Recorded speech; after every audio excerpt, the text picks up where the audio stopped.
Assalamualaikum warahmatullahi wabarakatuh. Waalaikumsalam warahmatullahi Alhamdulillah rabbil alamin. Asyhadu an la ilaha illallah wahdahu la syarika lah.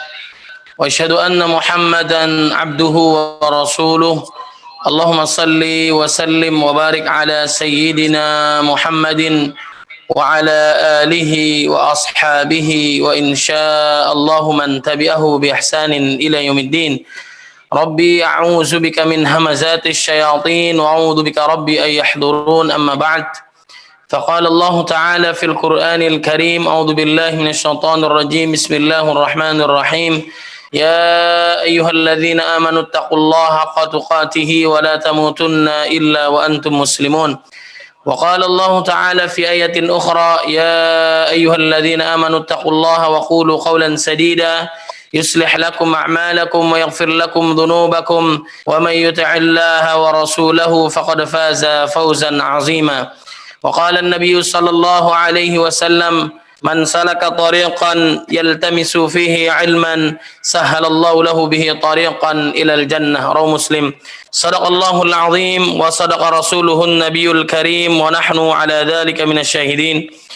Alhamdulillah, segala puji hanya milik Allah Subhanahu wa taala yang telah memberikan kita nikmat iman, nikmat Islam, nikmat ihsan, sehat wal afiah, panjang usia dalam ketaatan kepada Allah Subhanahu wa taala. Mudah-mudahan aktivitas kita, kajian online kita pada malam hari ini diberkahi oleh Allah Subhanahu wa taala.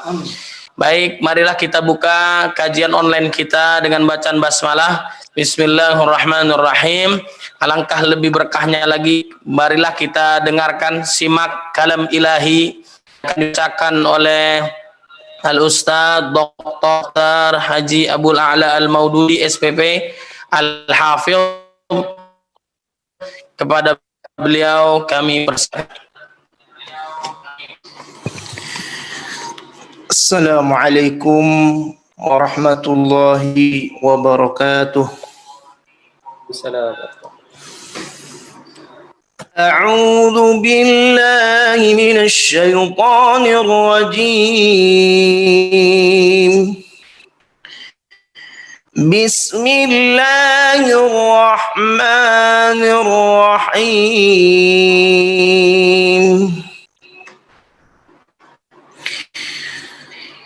يا أيها الذين آمنوا استعينوا بالصبر والصلاة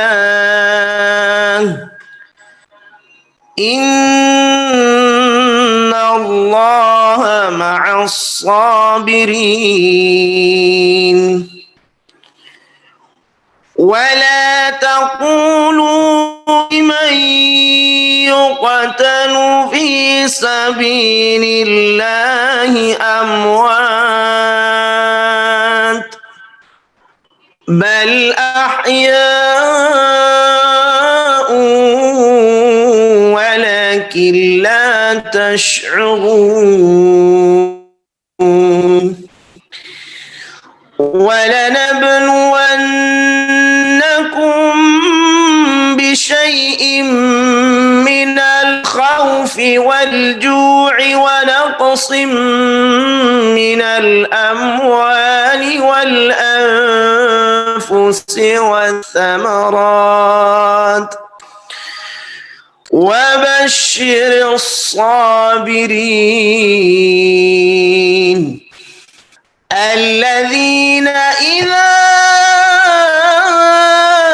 أصابتهم مصيبة قالوا إنا لله وإنا إليه راجعون. السلام عليكم ورحمة الله وبركاته. Maha benar Allah dengan segala firman-Nya. Mudah-mudahan yang membaca maupun yang mendengar mendapatkan pahala rahmat Allah Subhanahu wa taala. Para hadirin yang dimuliakan oleh Allah Subhanahu wa taala dimanapun berada, alhamdulillah pada kesempatan kali ini kita akan membahas seputar tentang pandemi COVID-19 atau COVID-19 dalam pandangan medis dan Islam. Alhamdulillah sudah hadir Al-Ustadz Dr. Abul A'la Al-Maududi SPP Al-Hafidh di depan kita, dan juga alhamdulillah hadir narasumber kita berikutnya yaitu Bapak Dr. Ahmad Muslim SPP. Sebelum kita lanjutkan, kita sapa dahulu kepada Dr. Ahmad Muslim. Apa kabar Pak Dokter? Alhamdulillah baik. Alhamdulillah baik. Kita lanjutkan kajian kita pada malam hari ini. Insya Allah kita sampai dengan jam 21.00. Baik, permasalahan pandemi COVID-19 dalam pandangan medis seperti apa? Nanti kita akan ulas lebih dalam lagi kepada Dr. Ahmad Muslim. Kemudian juga dalam sisi yang lainnya juga bisa kita lihat dari unsur keislaman. Selain dalam tinjauan kesehatan, dalam medis juga ada keislaman syariat yang bisa mengajarkan kepada kita apa langkah yang harus kita lakukan. Sebagai awalan saya memberikan informasi sebagaimana yang juga kita mengetahui bahwasanya ada yang menduga bahwasanya hadirnya COVID-19 ini karena konspirasi, kemudian juga karena adanya virus yang didapatkan dari binatang atau terdapat yang ada di negara Cina awalnya virus ini, dan sampai sekarang yang kita dapatkan masih kita melihat banyaknya terjadi penularan daripada. Kemudian juga dalam sisi syariat juga apakah pernah terjadi? Kalau boleh dikaitkan walaupun sedikit berbeda, namun dalam syariat yang kita pernah dengar di zaman Nabi Muhammad SAW, kemudian juga di zaman sahabat Umar bin Khattab radhiyallahu an, atau yang biasa disebut dengan at-ta'un, penyakit yang menular, wabah yang menular bahkan bisa mematikan. Naudzubillah min dzalik. Bagaimana cara kita menyikapi sebagai seorang muslim, seorang manusia agar terhindar dan tidak menularkan kepada orang yang lain, dan mudah-mudahan Allah Subhanahu wa taala segera mengangkat COVID-19 ini. Baik, itu sekilas secara umum. Selanjutnya kita akan membedah secara medis yang kita sudah hadirkan narasumber kita yang memang beliau pakar dalam bidang COVID-19 ini, karena memang penyakit ini masuk ke dalam penyakit yang memang mengganggu pernafasan. Nah, beliau ini pakar daripada pernafasan atau paru.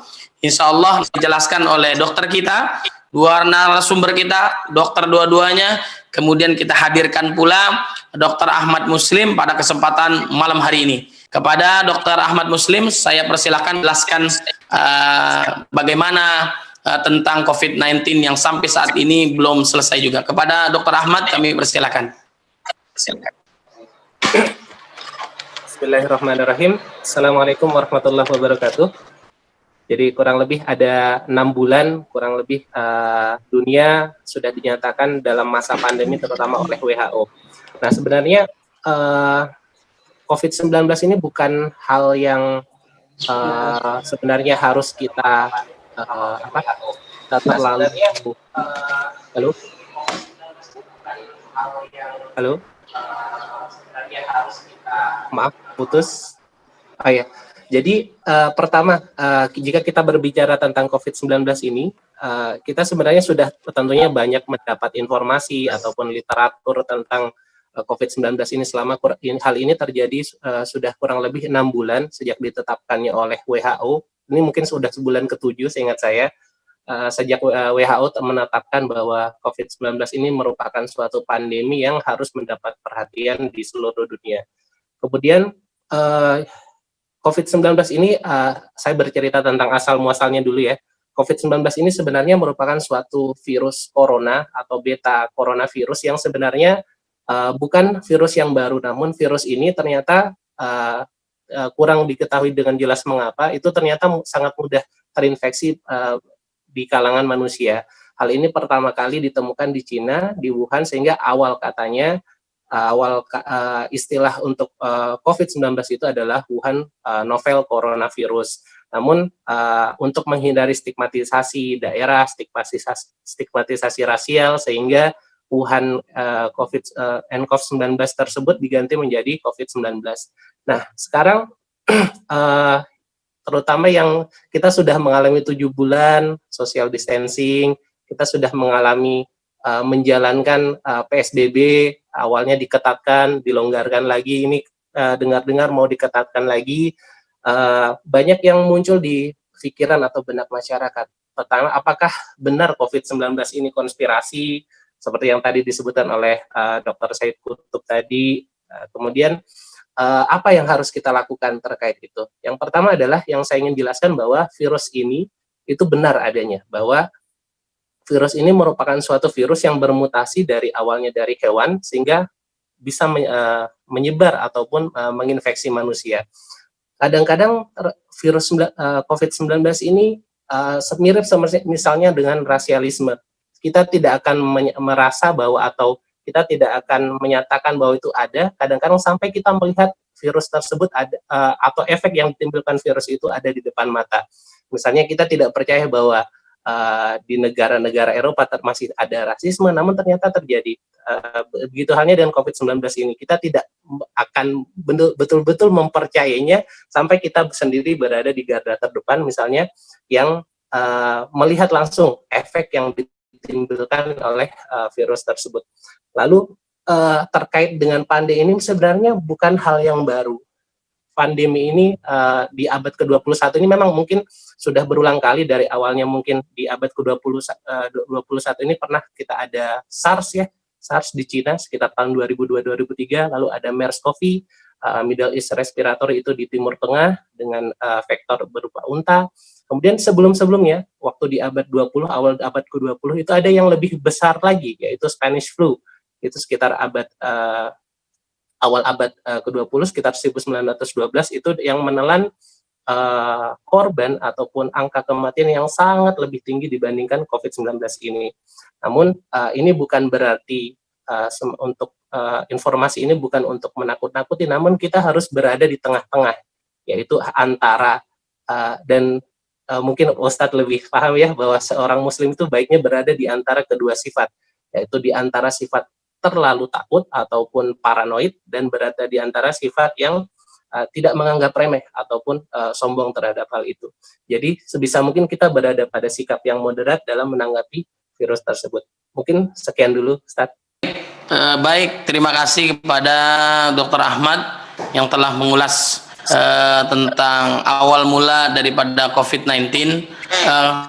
Baik, terima kasih. Kemudian Dr. Ahmad, bagaimana kondisi saat ini yang menurut Dr. Ahmad itu kondisi yang terjadi di Indonesia? Kenapa masih terus penyebaran? Apakah kita tidak mematuhi peraturan pemerintah? Apakah kita tidak mengikuti fatwa Majelis Ulama Indonesia yang kian hari mungkin nggak berkurang drastis, malah justru malah mengkhawatirkan zona kita, ya, baik di Jakarta ataupun di luar Jakarta. Kalau memang yang kita ketahui, sebagaimana pemerintah menginstruksikan itu, kewajiban kita itu 3M di antara banyak. Ya, yang pertama adalah senantiasa memakai masker, kondisi yang memang harus diwajibkan. Kemudian yang kedua adalah senantiasa mencuci tangan ya dengan sabun. Kemudian yang ketiga juga menjaga jarak ya, agar kita tidak menularkan atau ditularkan. Bagaimana menurut Dr. Ahmad ini, kok kondisinya semakin hari semakin bertambah mungkin jumlahnya? Bagaimana pendapatnya menurut Dr. Ahmad? Oh ya, terima kasih atas kesempatan ataupun pertanyaannya. Jadi jika berkaca pada pengalaman empiris saya sebagai mungkin salah satu dokter spesialis paru yang ada mungkin di rumah sakit, jadi kalau dibilang garda terdepan mungkin sebenarnya kurang tepat, karena penyakit dengan karakteristik yang epidemiologi atau pandemi seperti ini, garda terbelakang adalah dokter, sedangkan garda terdepan adalah masyarakat.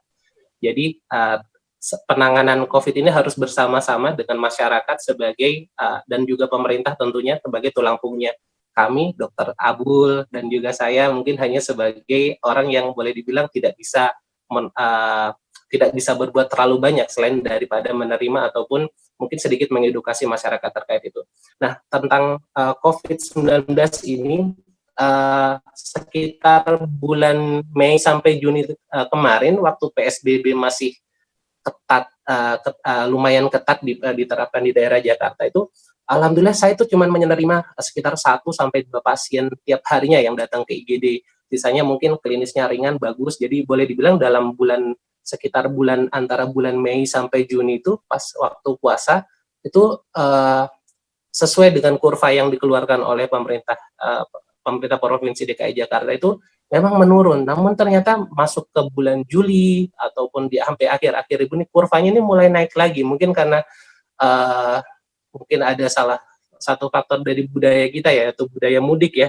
Jadi dulu waktu akhir Ramadan itu sangat sedikit kasus pasien COVID yang saya terima. Namun begitu selesai masa mudik, balik lagi, apalagi waktu itu ada epicentrum kedua ya, selain Jakarta, yaitu Surabaya. Di Surabaya sudah zona merah, terakhir saya dengar katanya istilahnya zona hitam. Begitu mudik, itu naik lagi angkanya. Jadi secara umum untuk Indonesia dan juga Jakarta, itu saya lihat kurvanya belum turun. Jadi secara ilmu epidemiologi, saya bukan ahli epidemiologi, juga mungkin saya disclaimer sedikit, saya bukan ahli infeksi, saya hanya dokter spesialis paru sama seperti dokter Abdul. Jika kita tidak memasuki fase landai atau fase puncaknya itu, kapan kita bisa menurun? Jadi ibaratnya sekarang fase puncak atau peaknya saja belum kita dapatkan, gimana kita mau mengharapkan fase turunnya? Nah, terkait faktor-faktor yang berkontribusi terhadap hal itu ya, kembali lagi mungkin ke kedua stakeholder utama, yaitu masyarakat dan juga pemerintah. Jika masyarakat tidak mengabaikan pemerintah, anjuran pemerintah tentang penanganan COVID ini, kapan kita bisa bersama-sama bisa menghentikan penularan virus ini? Dan jika pemerintah mungkin tidak tegas ataupun kebijakannya mungkin kurang akurat atau tidak melibatkan ahli yang sesuai di bidangnya, kapan kita bisa bersama-sama membuat masyarakat paham bahwa ini merupakan suatu penyakit yang harus kita hentikan bersama-sama, tidak hanya oleh tenaga medis saja, tapi bersama-sama kita semua harus bekerja sama untuk menghentikan virus ini. Kebiasaan masyarakat yang sering saya dapatkan, misalnya mungkin kalau yang pernah lihat foto ataupun sempat jalan-jalan misalnya ke puncak atau ke area hiburan, tempat hiburan lain, itu udah mulai ramai, Ustaz. Masya Allah. Terus terang, saya juga pernah sekedar lewat saja, tidak sampai berhenti. Itu lumayan, tempat-tempat hiburan itu sudah ramai, dan kebanyakan dari mereka memang tidak menerapkan standar, misalnya menggunakan masker ataupun cuci tangan. Mungkin itu sudah semua lupa, bahkan kita sepertinya sudah mulai abai ataupun tidak menaati protokol yang telah diterapkan atau kita ketahui bersama tersebut. Baik, terima kasih Dr. Ahmad Muslim yang sudah menjelaskan luar biasa penjelasannya. Yang intinya adalah masyarakat harus mempunyai kesadaran yang tinggi dan mematuhi pemerintah maupun juga fatwa Majelis Ulama Indonesia tentang mencuci tangan, tentang memakai masker, kemudian juga senantiasa menjaga jarak. Jangan sampai kita lalai kembali. Ini khawatir tidak akan selesai. Baik, Dr. Ahmad, sementara sampai di situ dulu posisinya. Kita akan lanjutkan bagaimana tentang kesehatan ataupun apa yang harus kita lakukan dalam tinjauan syariat, dalam tinjauan Islam mengenai COVID-19 ini, yang memang kalau kita temukan dalam ayat-ayat Al-Quran, bagaimana Al-Quran ini sebagai syifa, sebagai rahmat, sebagai obat. Kemudian juga kita temukan dalam hadis-hadis Nabi Muhammad SAW, baik yang dhaif dan juga kita banyak menemukan hadis yang sahih ya tentang at-taun ini, bagaimana mereka menjaga itu semua. Kalau bahasa hadisnya itu, di saat terjadinya wabah at-taun fala takhruju minha, kalaupun kita posisi ada di dalam jangan keluar, kalau posisi kita ada di luar jangan masuk ke dalam, fala tadkhulu minha. Baik, kita akan ulas secara mendalam baik dalam tinjauan medis maupun tinjauan syariat, bagaimana Al-Quran As-Sunnah mengenai COVID-19 ini. Baik, kita akan dengarkan ulasan yang akan disampaikan oleh Ustadz Dr. Abul A'la Al-Maududi SPP Al-Hafiz. Pada beliau kami persilakan.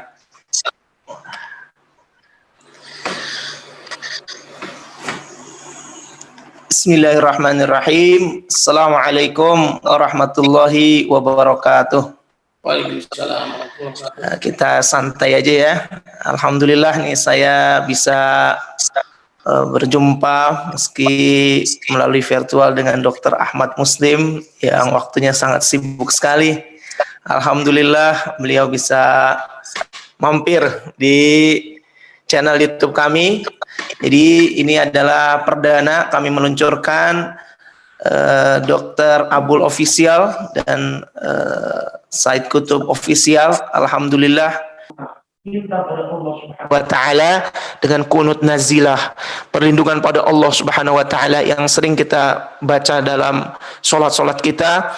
Allahumma dfa'anna al-ghala wal bala wal waba wat ta'un wal fahsya wal munkar was suyuf al mukhtalifata waz zalazil wal fitan wal mihan ma dhahara minha wa ma batan min baladina hadha Indonesia khassah wa min buldanil muslimina 'ammah bi rahmatika ya arhamar rahimin. Kita baca doa terus. Nah, menurut hadis riwayat Al-Bukhari dari Aisyah radhiyallahu anha, dia menyatakan, bertanya pada Rasulullah sallallahu alaihi wasallam, bagaimana kalau ada wabah, ada penyakit taun, penyakit yang menular yang dapat mematikan, maka beliau mengatakan itu adalah azab dari Allah Subhanahu wa taala, ujian dari Allah Subhanahu wa taala. Tapi bagi orang-orang yang beriman itu adalah rahmat dari Allah Subhanahu wa taala. Barang siapa yang sabar, tawakal, ikhtiar, kata Rasulullah sallallahu alaihi wasallam, kemudian qadarullah, ternyata dia juga kena wabah itu, kemudian dia wafat, maka wafatnya seperti orang yang syahid gugur di jalan Allah Subhanahu wa taala. Netizen yang dirahmati Allah Subhanahu wa taala, para tenaga kesehatan yang tentunya berusaha seoptimal mungkin, kita memakai APD lengkap, kemudian kita berusaha berdoa pada Allah Subhanahu wa taala, kita sampaikan kepada keluarga kita, andai taulan kita untuk bisa terus menjaga, dan tentunya ini sudah ada sejak zaman dahulu, termasuk zaman Rasulullah sallallahu alaihi wasallam. Maka kita diperintahkan kembali kepada Al-Quran, kepada syariah, termasuk salah satunya adalah hifdzul nafas, menjaga jiwa kita. Maka itu termasuk maqasidus syariah yang harus kita laksanakan, dan menjaga diri dan keluarga kita. Dan sungguh Allah Subhanahu wa taala akan menguji. Dalam Al-Quran surat Al-Baqarah ayat 155 sampai 157 sebelah kiri bagian atas, Allah Subhanahu wa taala menyatakan walanabluwannakum. Nah, ada lam, ada juga nun tasydid, itu taukid. Pasti kami akan menguji kalian bisyai'im minal khauf wal ju' wa naqsin minal amwal wal anfus was thamarat wa basyiris sabirin. Pasti kami akan menguji kalian sedikit ketakutan, kelaparan, dan kekurangan dari buah-buahan. Wa naqsin minal amwal, dan termasuk harta. Saat ini banyak orang yang ketakutan, khawatir. Kemudian bagi kita, keluarga kita juga kekhawatiran karena virus ada di mana kita tidak lihat. Karena kasat mata kita tidak bisa melihat, maka ada kekhawatiran. Maka itu sudah ada dalam Al-Quran. Surat 55, surat ayat 155 Quran surat Al-Baqarah. Kemudian kelaparan, banyak orang yang kekurangan harta yang banyak, perusahaan-perusahaan besar pun bangkrut, kemudian ekonomi turun drastis, maka ini ada ujian dari Allah Subhanahu wa taala.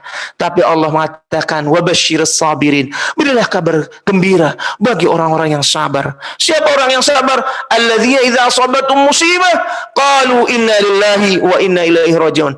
Apabila mendapatkan musibah, mereka mengatakan inna lillahi wa inna ilaihi rajiun. Sungguhnya kami adalah milik Allah Subhanahu wa taala dan kami akan kembali kepadanya.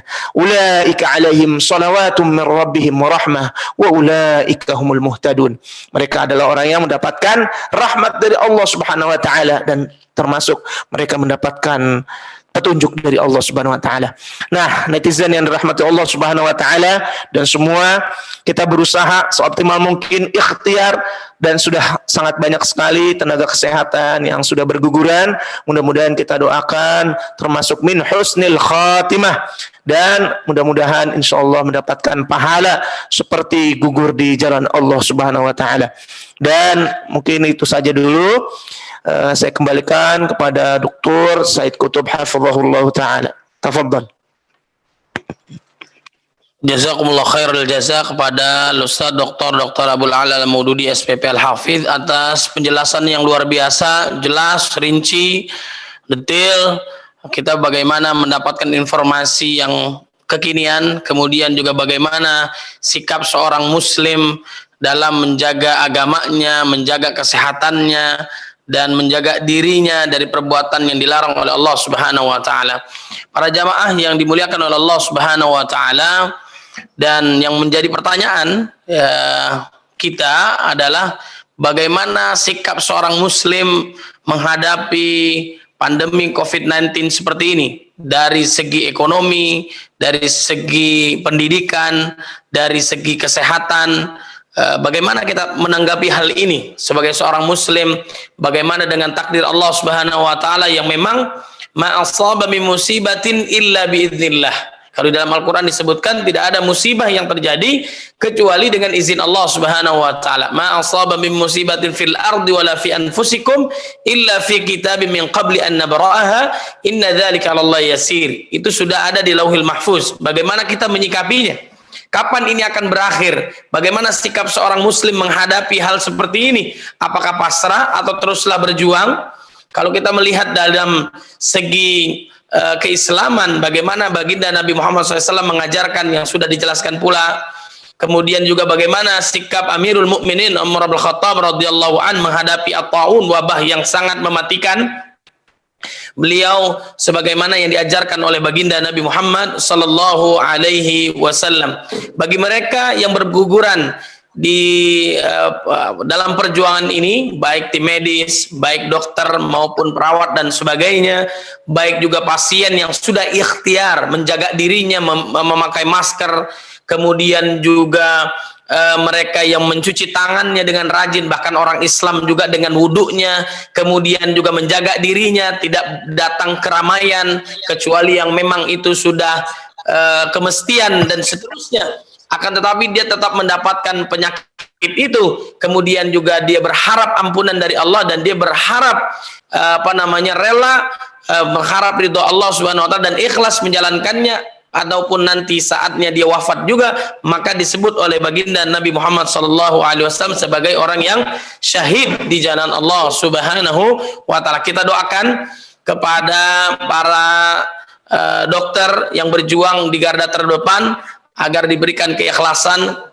ketulusan, kemudian juga kekuatan agar mereka terus berjuang menjaga kita semua, agar kita senantiasa dilindungi oleh Allah Subhanahu wa taala. Bagi yang sakit, kita doakan saudara-saudara kita agar diberikan kesembuhan oleh Allah. Bagi yang wafat, Allah jadikan kuburannya raudhah min riyadil jannah.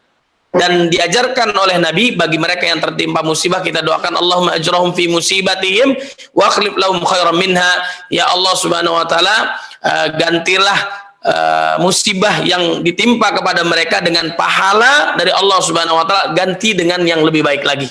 Baik, kita akan tanyakan kepada Dr. Abdul A'la Al-Maududi yang beliau sudah jelaskan juga. Tapi sebelum itu kita mendengarkan pula dari pakar kita yang awal tadi menjelaskan tentang bagaimana sikap kita orang yang awam menghadapi pandemi COVID-19 ini. Saat ini yang memang kita mungkin keluar dari rumah khawatir, bepergian khawatir, anak-anak keluar dari rumah khawatir dan sebagai kapan ini berakhir dan sebagai bagaimana sikap kita yang harus kita lakukan dari segi kesehatan, dari segi medis dan seterusnya.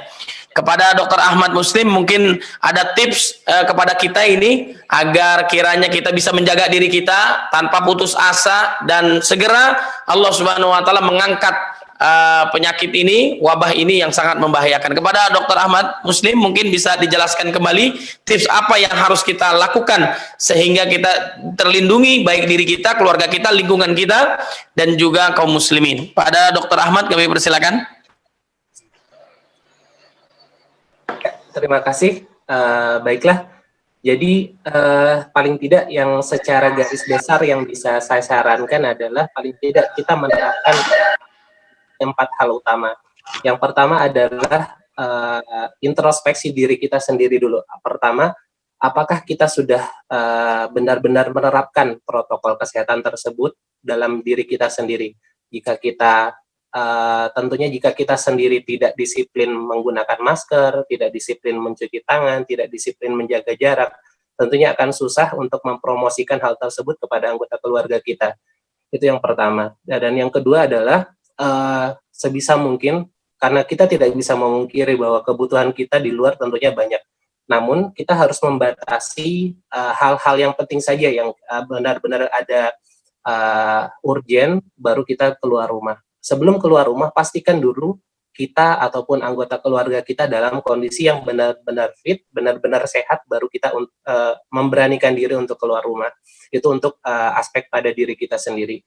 Yang kedua adalah jika kita tidak dapat menghindari kemungkinan untuk keluar rumah, yang pertama adalah kita harus memastikan bahwa durasi kita berada di luar rumah atau durasi kita bertemu dengan orang banyak, dengan halayak ramai itu tidak terlalu lama, tidak terlalu intens. Sebisa mungkin jangan terlalu lama, kurang dari 15 menit. Jika kita ada kerumunan yang kita tidak harus berada di tempat tersebut, kedua, itu terkait durasi. Yang kedua adalah sebisa mungkin menjaga jarak.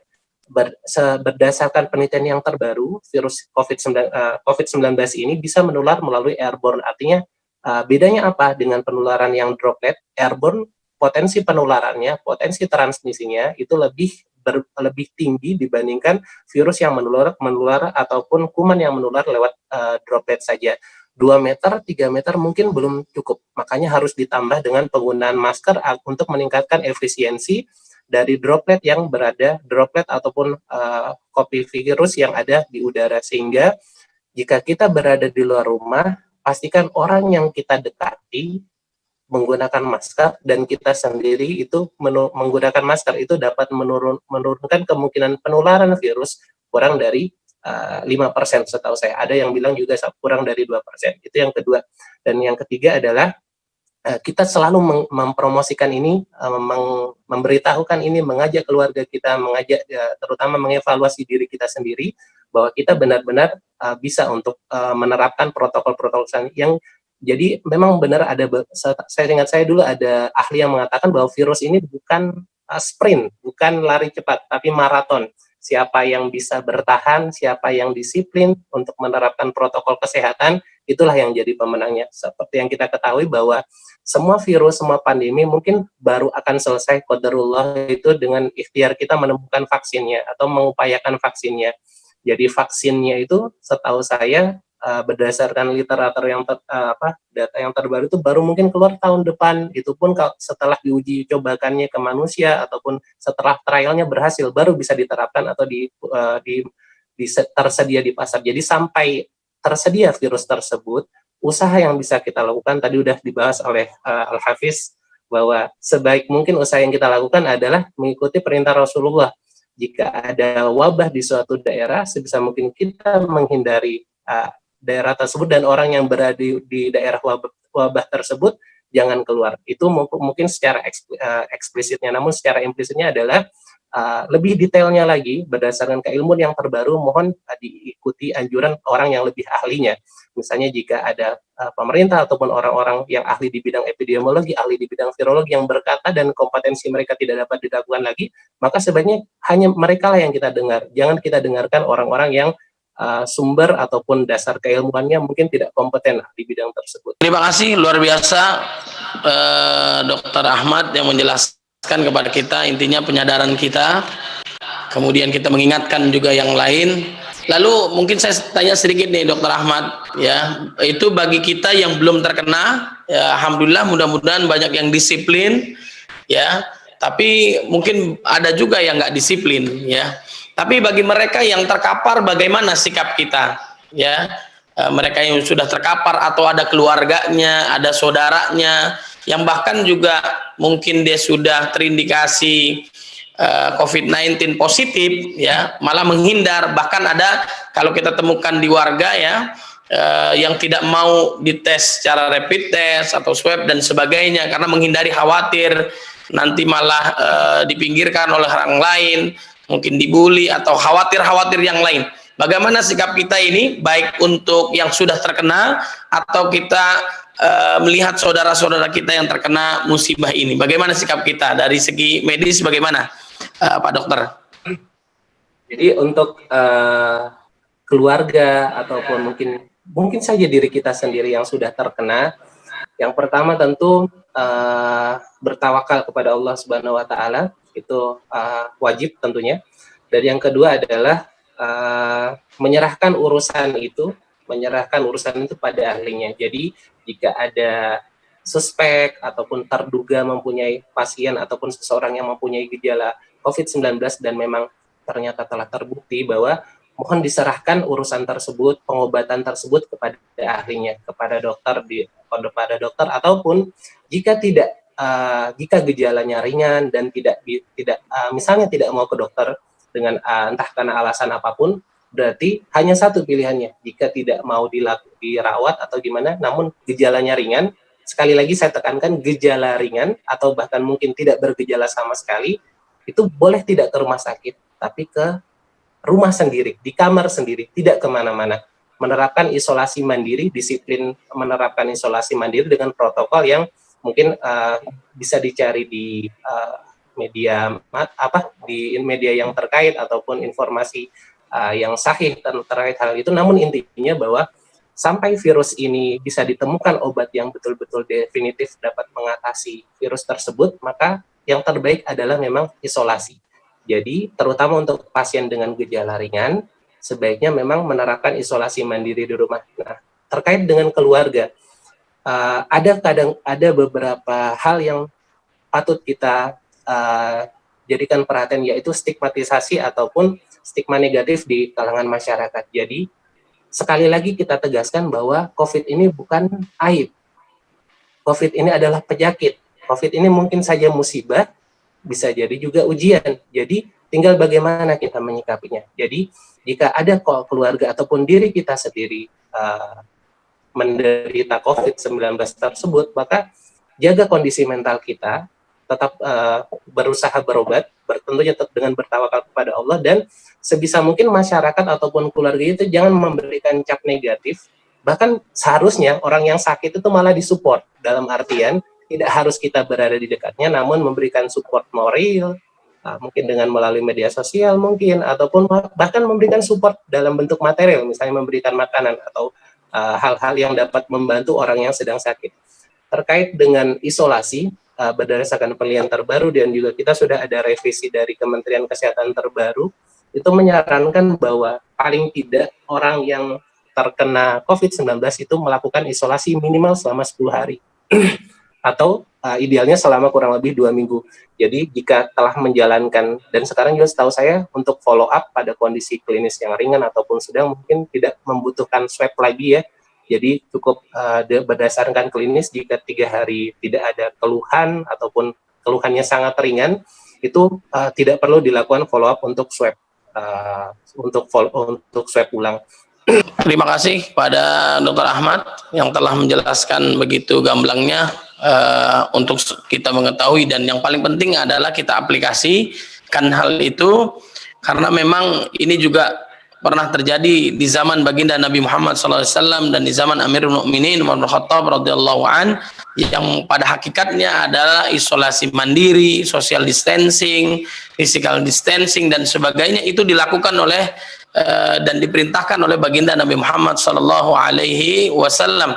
Jadi kalau ada, makanya ada fatwa dari Majelis Ulama Indonesia bagaimana sikap kita yang terbaik untuk menghadapi pandemi COVID-19 ini. Kemudian kita tanyakan lagi ke Dr. Abul, yang beliau akan menjelaskan lebih dalam lagi bagaimana sikap seorang muslim menghadapi hal ini yang memang syariat sudah pernah diterapkan oleh Nabi Muhammad SAW, bagaimana Al-Quran mengajarkan kondisi kita saat ini, bahkan orang banyak yang bermasalah karena dari segi ekonomi, bahkan naudzubillah ada yang bunuh diri, kemudian ada yang putus asa, kemudian juga banyak yang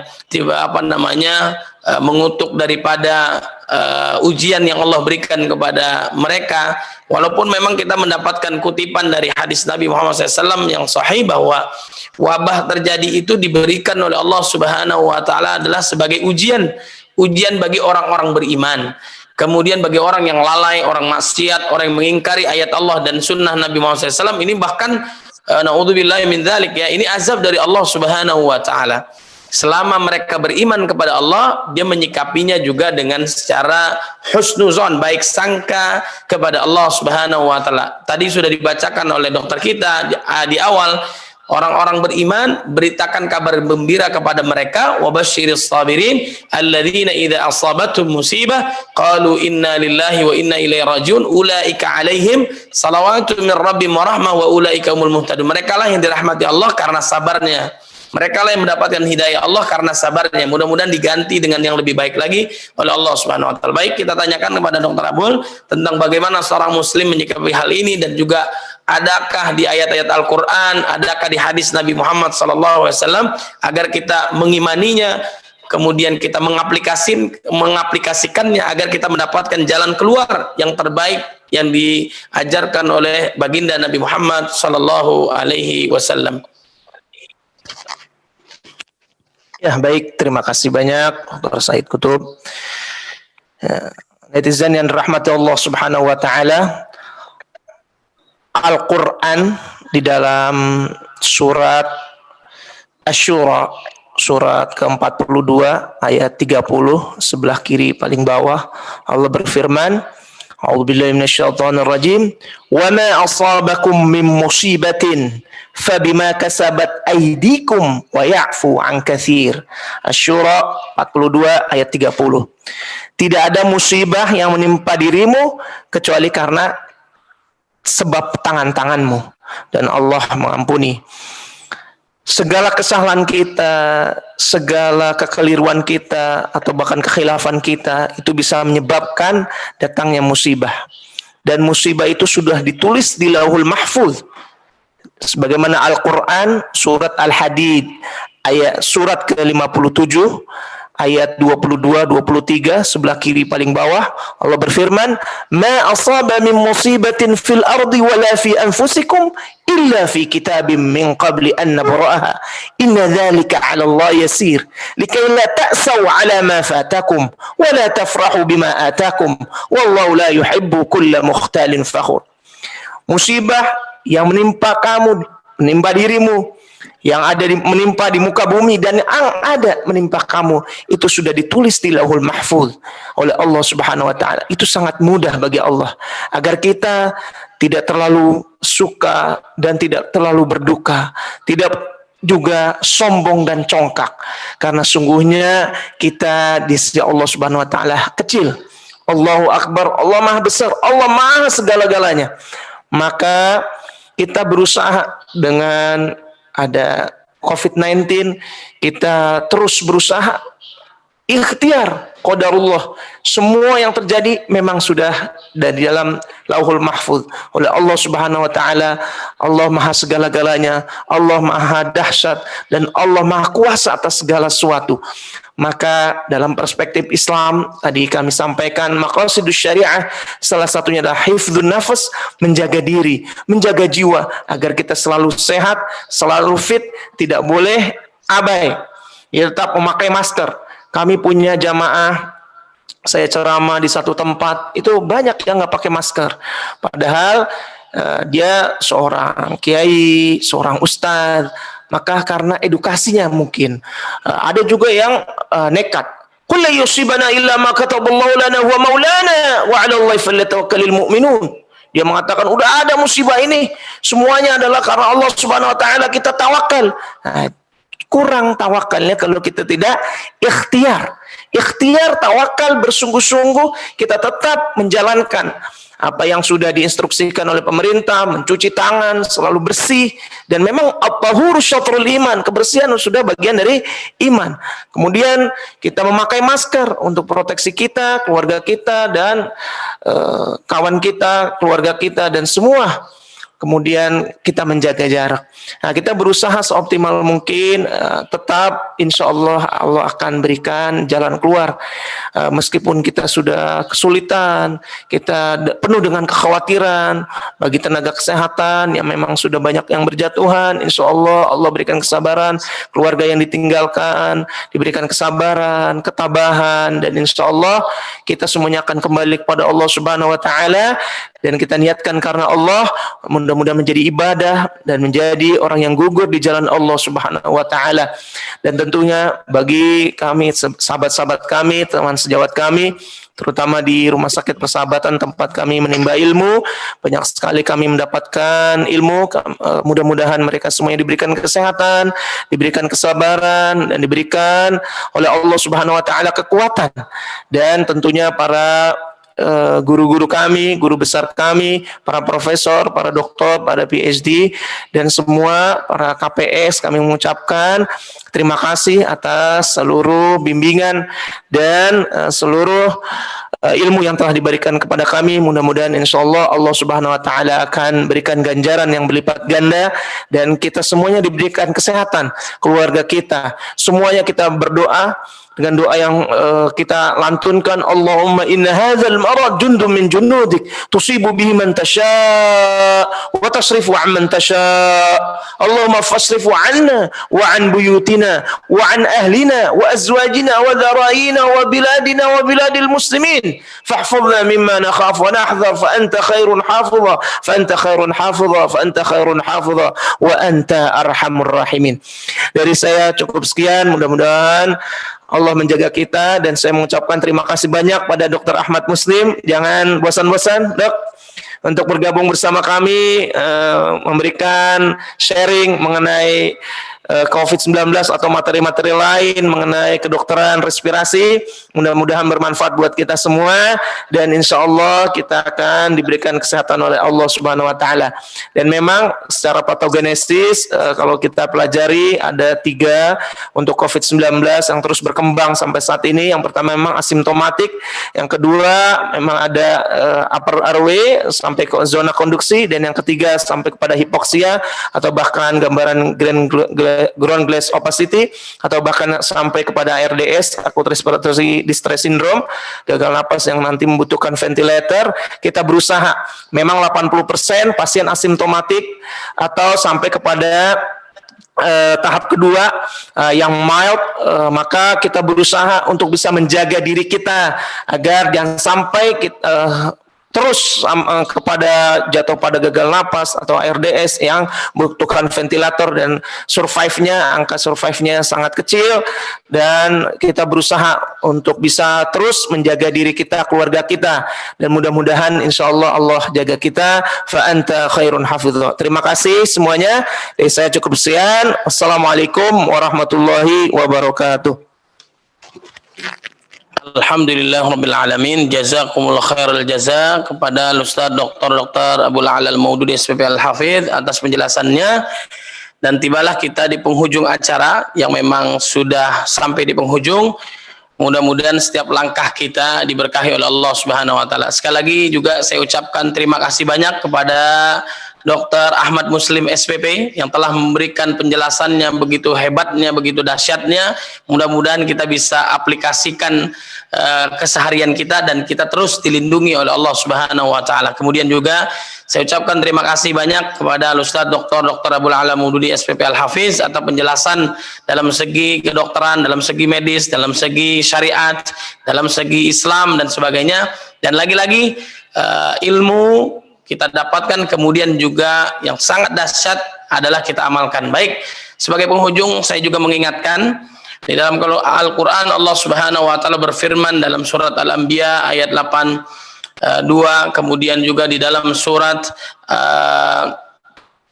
yang lainnya, surah Al-A'raf dan seterusnya, bahwasanya Allah Subhanahu wa taala mengingatkan kepada kita bahwa Al-Qur'an ini ya dalam surah Al-Anbiya ayat 83 84, kemudian juga Allah Subhanahu wa taala mengingatkan bahwa Al-Qur'an ini Allah Subhanahu wa taala menurunkan untuk penyembuh, penawar kita. Maka agar kita disembuhkan oleh Allah Subhanahu wa taala, baik lahir kita maupun batin kita, maka bacalah Al-Qur'an. Tadabburi Al-Qur'an, kemudian amalkan. Begitu pula dilengkapi dengan hadis Nabi Muhammad sallallahu alaihi wasallam. Bagaimana dahulu Nabi Ayub alaihissalam diuji oleh Allah Subhanahu wa taala, kehilangan harta, kehilangan anak, kemudian juga diberikan penyakit yang zaman itu belum pernah ada penyakit seperti itu bahkan sebelumnya, lalu semuanya dikembalikan lagi, baik anaknya, kemudian Allah memberikan anak lagi yang lainnya, kemudian hartanya yang hilang Allah gantikan karena kesabarannya kepada Allah Subhanahu wa taala, husnuzonnya, kemudian juga dia diberikan kesehatan oleh Allah Subhanahu wa taala. Wa ayyuba idnada rabbahu anni massani ad-durru anta arhamur rahimin. Maka doanya dikabulkan oleh Allah Subhanahu wa taala. Kita lemah, kita butuh Allah Subhanahu wa taala, maka Allah juga mengingatkan, ya ayyuhalladzina amanu atiullaha wa atiur rasul wa ulil amri minkum. Hai orang-orang beriman, taatlah kalian kepada Allah secara mutlak dengan Al-Qur'annya, kita amalkan Al-Qur'an ini, kemudian wa atiur rasul dengan sunnah Nabi Muhammad sallallahu alaihi wasallam, dan kepada ulil amri. Di sini ada pemerintah memberikan penjelasan kepada kita, memberikan kebijakannya kepada kita, kehati-hatiannya menghadapi COVID-19 ini, kita taati. Kemudian begitu pula juga dengan ulama kita memberikan fatwanya kepada kita, kita taati. Insya Allah diberikan perlindungan oleh Allah Subhanahu wa taala setelah kita ikhtiar maksimal. Maka fa idza azamta fatawakkal 'ala Allah. Setelah itu baru kita tawakal kepada Allah Subhanahu wa taala. Sekali lagi saya ucapkan terima kasih juga para pemirsa, para netizen yang mendengarkan acara malam hari ini, pandemi COVID-19 dalam perspektif atau pandangan medis dan juga Islam. Mudah-mudahan bermanfaat. Insya Allah kita lanjutkan di pertemuan-pertemuan berikutnya, dan mudah-mudahan Allah selamatkan kita, bahagiakan kita dunia dan akhirat. Akhir kalam kita tutup dengan bacaan hamdalah, alhamdulillahirabbil alamin, dan doa kafaratul majlis. Subhanallahumma bihamdika asyhadu an la ilaha illa anta astaghfiruka wa atubu ilaik.